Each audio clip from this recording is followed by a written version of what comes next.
Hola, muy buenas tardes. Mi nombre es Gabriela Brito y yo les estaré hablando sobre el desarrollo embrionario de los sentidos especiales, específicamente de los oídos y los ojos. Su expositora, como mencioné anteriormente, seré yo, Gabriela Brito. Y sin más preámbulos, vamos a iniciar hablando sobre el desarrollo embrionario del oído. Es importante que recordemos qué es el oído. El oído es aquel órgano que está encargado de cumplir dos funciones fundamentales en nuestro cuerpo. ¿Cuáles son esas dos funciones? Pues la audición y el equilibrio. En el embrión, el oído se desarrolla a partir de tres partes distintas, las cuales están bien diferenciadas.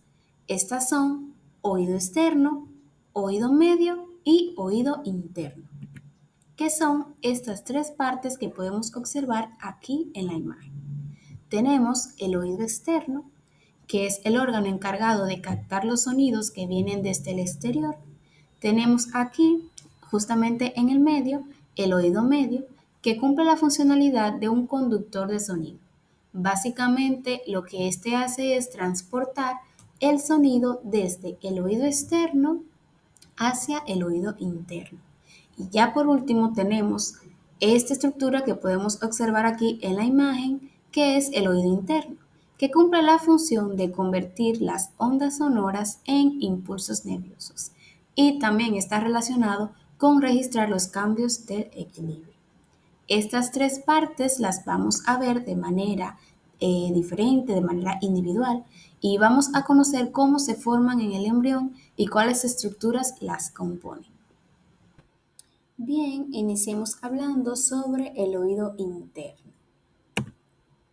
La primera indicación del desarrollo del oído se puede identificar en embriones de aproximadamente 22 días, como un engrosamiento del ectodermo superficial. El ectodermo es una de las capas germinativas que aparece en el embrión. Específicamente corresponde a una capa externa. Entonces, estos engrosamientos, que también se le conoce como placodas ópticas, se van a invaginar de manera rápida. Cuando hablo de invaginar, me refiero a que se van a como a profundizar hasta que van a formar lo que son las vesículas ópticas, también conocidas como vesículas auditivas o también conocidas como otocistos. Estas son las vesículas que estarán formadas por esos engrosamientos. Estas vesículas son sumamente importantes porque ellas son estructuras que darán origen a otras estructuras, como es el caso del oído interno, que se origina a partir de la vesícula óptica. Estas vesículas o cada vesícula se va a dividir en dos componentes. Un componente ventral que dará origen a estructuras como el sáculo y el conducto coclear, y un componente dorsal que formará el utrículo, los conductos semicirculares y el conducto endolinfático.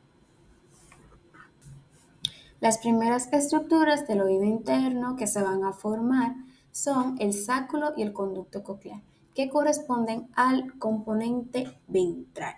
En el caso del sáculo, este se origina a partir de la vesícula óptica. Y lo que va a ocurrir es que en la sexta semana, este sáculo va a formar una evaginación tubular en su parte inferior, o sea, aquí debajo. Esta vaginación también se le conoce como conducto coclear, y esto lo que va a hacer es que va a penetrar el mesénquima circundante de manera espiral hasta finales de la octava semana, donde ya se habrán completado las 2 vueltas y media correspondientes. El mesénquima circundante es un tejido embrionario laxo que se encarga de rodear diferentes estructuras. Ya en la séptima semana, las células que se encuentran en el conducto coclear se van a diferenciar en el órgano espiral de Corti, que se encarga de transformar esas vibraciones sonoras en señales eléctricas para lo que es la audición. Esta conexión que ustedes pueden observar en esta imagen se le conoce como conducto de Hensens y conecta el resto del sáculo con el conducto. Algo que hay que aclarar es que el conducto coclear es una parte interna de la cóclea. que la cóclea es parte fundamental del oído interno. Más adelante va a ocurrir una diferenciación del mesénquima circundante, donde el mesénquima que rodea el conducto coclear se va a transformar en cartílago. Durante la 10ª semana, este caparazón cartilaginoso va a experimentar una vacuolización. Y aquí se van a formar dos espacios perilinfáticos, que son la rampa vestibular y la rampa timpánica.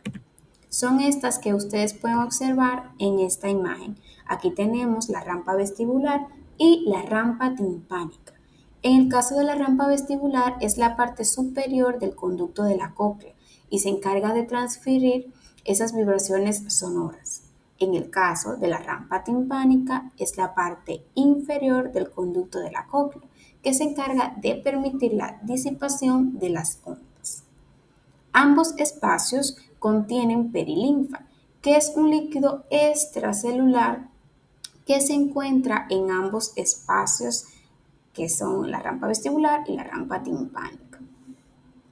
Y estos dos espacios también están separados del conducto coclear por dos membranas.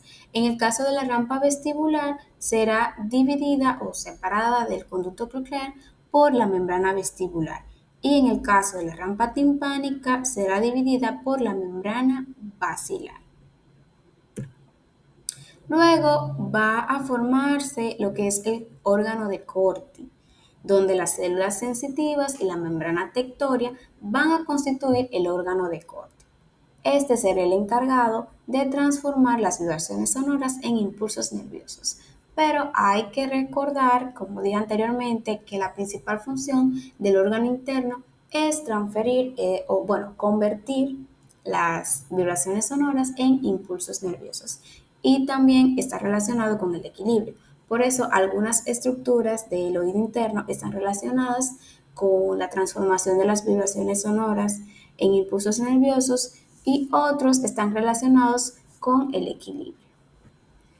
Ya más adelante se van a formar dos estructuras que corresponden al oído interno, pero específicamente del componente dorsal. Estas son el utrículo y los conductos semicirculares. Estas estructuras funcionan juntas para mantener lo que es el equilibrio.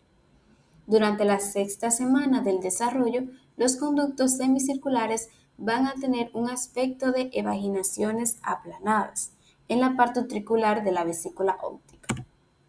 Básicamente se verán de esta forma, de manera aplanada, como se puede ver aquí en la imagen, y aquí se encuentra el utrículo. Luego, estas evaginaciones se van a unir entre sí y van a desaparecer, dando origen a los tres conductos semicirculares. Si miramos la imagen, podemos ver que ellas como que se unen y luego desaparecen. Y entonces se forman lo que son los tres conductos semicirculares, que son como unos tubos en forma de anillos. Y la función de estos conductos semicirculares es detectar el movimiento de la rotación de la cabeza. Luego, un extremo de cada conducto semicircular se va a dilatar para formar las ramas ampulares, mientras que el otro extremo va a formar las ramas no ampulares. Mírenla aquí, donde está en la imagen. Rama ampular, rama común no ampular. Las ramas ampulares tienen que ver con el equilibrio dinámico, como por ejemplo la rotación del movimiento de la cabeza. Las no ampulares tienen que ver con el equilibrio estático, como la posición o la aceleración lineal. Ahora vamos a hablar sobre el oído medio, que es otra de las partes del oído. Vamos a hablar un poquito de cómo se forman y cuáles estructuras están involucradas aquí. El oído medio, como mencioné al inicio, está encargado de conducir el sonido desde el oído externo hacia el oído interno. Este se deriva del endodermo del primer arco faríngeo, específicamente de la primera bolsa faríngea. Los arcos faríngeos son estructuras embrionarias que aparecen durante el desarrollo del embrión y básicamente contribuyen a la formación de estructuras externas de nuestro cuerpo, como es nuestro rostro, el cuello y también el oído. El oído medio consta de tres estructuras. Está la cavidad timpánica, el conducto auditivo y los huesillos. En el caso de la cavidad timpánica, esta se origina en el endodermo que proviene de la primera bolsa faríngea. Esta bolsa lo que va a hacer es que se va a expandir en dirección lateral y entra en contacto con el suelo de la primera hendidura. La parte distal de la bolsa se va a ensanchar y se va a originar la cavidad timpánica primitiva. La parte proximal se va a mantener estrecha y va a formar lo que es el conducto auditivo. Más adelante se van a originar lo que son los huesillos. Estos son tres. Está el martillo, el yunque y el estribo. El estribo, un dato curioso, es el hueso más pequeño de nuestro cuerpo. Entonces, el huesillo del martillo y el yunque se van a originar a partir del cartílago del primer arco faríngeo. Y ya el estribo se va a originar a partir del cartílago del segundo arco faríngeo. No sé si pueden ver aquí, bueno, aquí se puede observar mejor. Esos tres huesillos están colocados dentro de la cavidad timpánica, que es esta que está aquí de color rosa. Aquí está el estribo, el yunque, el martillo. Y también tenemos el conducto auditivo. Bien chicos, ya por último, correspondiente a la formación embrionaria del oído, estaremos hablando sobre el oído externo, que es aquel que se encarga de captar los sonidos. Este está compuesto por tres estructuras, las cuales son conducto auditivo externo, el tímpano y el pabellón auricular. En cuanto al conducto auditivo externo, este se desarrolla a partir de la porción dorsal de la primera hendidura faríngea y su función prácticamente es conducir el sonido hasta el tímpano. Luego tenemos el tímpano, que consiste en un revestimiento epitelial ectodérmico en el fondo conducto auditivo.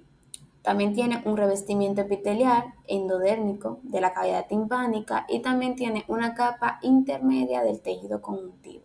Básicamente lo que va a hacer el tímpano es vibrar al recibir el sonido y lo va a transmitir hacia los huesillos que se encuentran en la cavidad timpánica. Y ya por último, tenemos la formación del pabellón auricular, que se va a formar a partir de 6 proliferaciones mesenquimatosas en los extremos dorsales del primer y el segundo arco faríngeo. Este va a recoger y va a dirigir las ondas sonoras hacia el conducto auditivo. Algo que destacar es que el pabellón auricular es esta parte externa visiblemente que nosotros podemos observar de la oreja. Básicamente sería esta parte que está aquí. Y estas son las 6 proliferaciones. Aquí está el tragus, el antitragus, el antihelix, el concha, el helix y el simba conchae. Ven que es esta parte que es la parte más visible, es el pabellón auricular. Bien chicos, ya que terminamos de hablar sobre el desarrollo embrionario de los oídos, corresponde hablar sobre el desarrollo embrionario de los ojos en el embrión. Todo inicia con la formación de la cúpula óptica y la vesícula del cristalino. En el embrión, los ojos aparecen a los 22 días, como un par de surcos poco profundos a los lados del prosencéfalo. El prosencéfalo es una estructura que da origen a las vesículas ópticas para la formación del desarrollo del ojo, específicamente de la retina y estructuras internas. Cuando el tubo neuronal se cierra, los surcos van a empezar a formar evaginaciones llamadas vesículas ópticas, como mencioné anteriormente. Esas estructuras serán proyectadas o se van a proyectar hacia el entodermo superficial de la cabeza. Luego la vesícula óptica va a comenzar a invaginarse y a formar lo que es la cúpula óptica de pared doble. Aquí podemos observar una imagen donde se ven la capa interna de la cúpula óptica y también su capa externa, que son estas que ustedes pueden observar aquí debajo. Luego comienza lo que es la formación de la retina, que se forma a partir de la cúpula óptica y tiene dos capas. Una capa externa que se convierte en la capa pigmentada de la retina y una capa interna que se transforma en la retina neuronal. Luego ocurre la formación del iris del ojo. El iris es la parte coloreada del ojo que regula la entrada de la luz y se forma a partir de la capa externa pigmentada, la interna sin pigmento y un tejido conjuntivo con vasos y también músculos. Luego ocurre la formación del cuerpo ciliar, que es derivado de la retina interna, produce el humor acuoso y regula lo que es el enfoque del cristalino. Básicamente, el cuerpo ciliar nos ayuda a enfocar lo que es el cristalino. Aquí podemos ver una imagen de más o menos cómo se va viendo la formación del ojo en el embrión, específicamente de esas partes que mencionamos anteriormente. Yo mencioné sobre una capa pigmentaria externa del iris, miren aquí donde está, y también la capa pigmentar, o sea, sin pigmentar interna del iris. Vean aquí donde está. Esas están relacionadas con el color que torna o que toma el iris de nuestros ojos.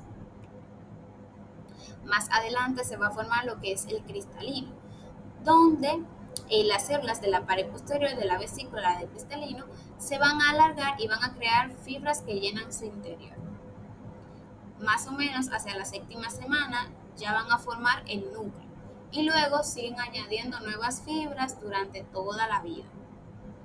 Ya más adelante se van a formar tres estructuras: la coroides, la esclerótica y la córnea. Al final de la quinta semana, el ojo queda rodeado del mesénquima, que se diferencia en dos capas, una interna muy vascularizada que forma la coroides y otra externa que da origen a la esclerótica y se continúa con la duramadre del nervio óptico, que vamos a ver más adelante en qué consiste el nervio óptico y cómo se forma. En la parte anterior, el mesénquima va a formar lo que es la córnea. Ya por último, tenemos la formación del nervio óptico, el cual se forma del tallo óptico cuyas paredes se fusionan para formar un túnel que contiene las fibras de la retina, sostenidas por neuroglía, con la arteria central de la retina en el centro y cubierto por capas equivalentes a apia madre, aracnoides y duramadre. Básicamente, la función del nervio óptico es llevar la visión desde el ojo hasta nuestro cerebro para que así nosotros podamos ver. Aquí tengo una imagen con todas las partes que mencioné anteriormente para nosotros tener más o menos una aclaración. Tenemos la córnea, la coroides, el nervio óptico, véanlo acá. Tenemos la esclerótica, el cuerpo ciliar, entre otras estructuras. Eso era un video que les iba a colocar, pero por falta de tiempo no se va a poder. Así que chicos, muchas gracias por escucharme. Espero que hayan aprendido un poco sobre el desarrollo embrionario, tanto del oído y los ojos en el embrión.